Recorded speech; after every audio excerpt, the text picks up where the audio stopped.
হাতি নাকি মরার পরেও লাখ টাকা বিক্রি হয়। চরমুনাই এখন হারে হারে টের পাচ্ছে যে জামাতে ইসলাম তাদের কাছে কি ছিল।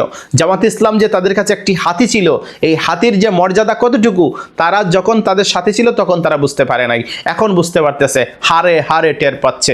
আপনারা দেখেছেন যে চরমুনাই বলেছিল যে আমরা জামাতে ইসলামের নেতৃত্বে কিছু করতেছি না, বরং এই জোটটা তৈরি করেছি আমরা চাইলে এই সবাইকে বের করে দিতে পারবো। তো এমন একটা অবস্থা হয়েছে যে 10 দলকে নাকি চরমুনাই বের করে দিয়েছে, এখন 11 দল এখন এক দলে পরিণত হয়েছে। এখন জামাতে ইসলামকে বের করে দিল নাকি জামাতে ইসলামের কাছ থেকে তারাই বেরিয়ে গেল, এটা কোনো বিষয় না। বিষয়টা হচ্ছে যে জামাত ইসলামকে ছাড়া এখন চরমুনাইয়ের জীবন যৌবন, এই যে তাদের সংসারটা কেমন চলতেছে, এক কথায় যদি বলি খুবই বাজে যাচ্ছে। এমন এক সংসার করতেছে চরমুনাই যে সংসারে কোনো ভালোবাসা নাই, রোমান্টিক গন্ধ বের হবে, পরিবেশ নষ্ট হবে। এজন্য গু নিয়ে কখনো নাড়াচাড়া করতে আমি রাজি না। আপনাদেরকে একটু মনে করা দেই যে আপনাদের এই যে আপনাদের চাহিদা, এই চাহিদার কারণে কিন্তু আপনারা জয় বাংলা হয়ে গিয়েছেন।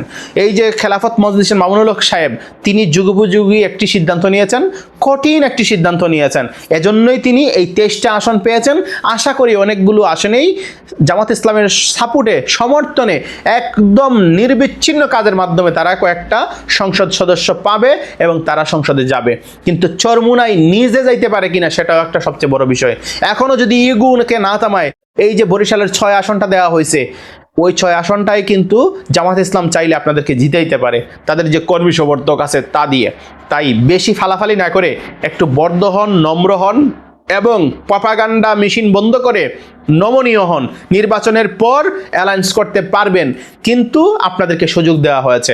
আপনারা এখন 300 আসনে নির্বাচন করেন, কোনো সমস্যা নাই ভাই। 143টা এগ্রেড নিয়ে যান, আপনাদেরকে আমরা লাল সালাম জানাবো, কোনো সমস্যা নাই। তো বিষয়টা হচ্ছে আপনাদের যে এই যে হেডম, এগুলা যে বের হয়ে গেছে, এগুলা যে ফাঁকা বলি ছিল, আপনার একজনকে ইমাম হইতে হয়, এই সফরের মধ্যে একজনকে নেতা বানাইতে হয়। কোনো মুসলমান, কোনো মুমিন নেতা ছাড়া থাকতে পারে না।